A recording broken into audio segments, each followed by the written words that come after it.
এখন রাত বাজতেছে 4:40। সো হঠাৎ করে আমার ক্ষুধা লেগেছে এবং ঝাল কিছু খেতে ইচ্ছে করছে। সো আমি চিন্তা করলাম যে 5 মিনিটে এমন কি বানানো যায় যেটা আমি খুব ইজিলি এনজয় করতে পারবো। এমন বাইরে কুয়াশা, পুরো ঘোলা কিছুই দেখা যাচ্ছে না এই ওয়েদারের মধ্যে। সো 5 মিনিটের মধ্যে আমি এখন বানাবো ডিম দিয়ে একটা তেলের পিঠার রেসিপি, যেটা হবে অনেক ঝাল ঝাল। সো আমি ভাবলাম যে আপনাদের সাথেও রেসিপিটা শেয়ার করি। সো চলো। সো পিঠার জন্য মেইন ইনগ্রেডিয়েন্টস হলো চালের গুঁড়ো। আমি এটা 3 চামচ পরিমাণ নিয়ে নিলাম, যেহেতু খুবই অল্প পরিমাণে বানাবো। ডিম,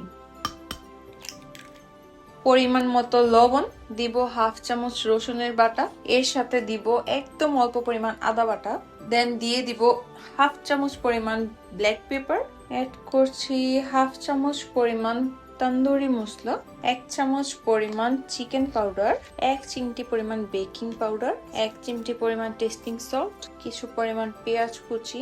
আমি খুব বেশি ঝাল দিচ্ছি বিকজ আমার ঝাল খুব পছন্দ। আপনারা আপনাদের ইচ্ছা মতো ঝাল দিয়ে নেবেন। এখন সব ইনগ্রেডিয়েন্টস গুলো আমি মিক্স করে নিব, দেন লাস্টলি পানি অ্যাড করলেই আমার ডোটা রেডি হয়ে যাবে। এরকম টেক্সচার হবে, বেশি ঘনও না বেশি পাতলাও না, তাহলেই পারফেক্টলি পিঠাটা হয়ে যাবে।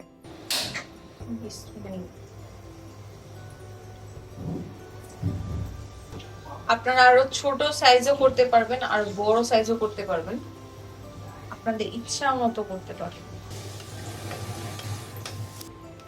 এটা আস্তে আস্তে হতে থাক। বাহিরে কতটা শীত পড়েছে সেটা আমি আপনাদের দেখাই, চলুন। আল্লাহ, দেখতে পাচ্ছেন বাইরে কেমন কুয়াশা আর কি ব্লার, কিছু দেখা যাচ্ছে না। এদিকে কিন্তু আশেপাশে অনেক বিল্ডিং, কিন্তু আর কিচ্ছু দেখা যাচ্ছে না। আমার পিঠাগুলো ফ্রাই হয়ে গিয়েছে। যখন দেখবেন এমন কালার হয়ে গিয়েছে তখনই বুঝে নিবেন আপনার পিঠাটা রেডি হয়ে গিয়েছে, বানানো হয়ে গিয়েছে। এখন আমি এটা ট্রাই করব। এটা খেতে খুবই দারুণ। আমি বানিয়েছি এই জন্য না, আপনারা অবশ্যই এটা ট্রাই করবেন, এবং এই ওয়েদারের সাথে তো একদম পারফেক্ট। দেখতেই পাচ্ছেন তো ঝাল ঝাল পিঠা। তো আল্লাহ হাফেজ।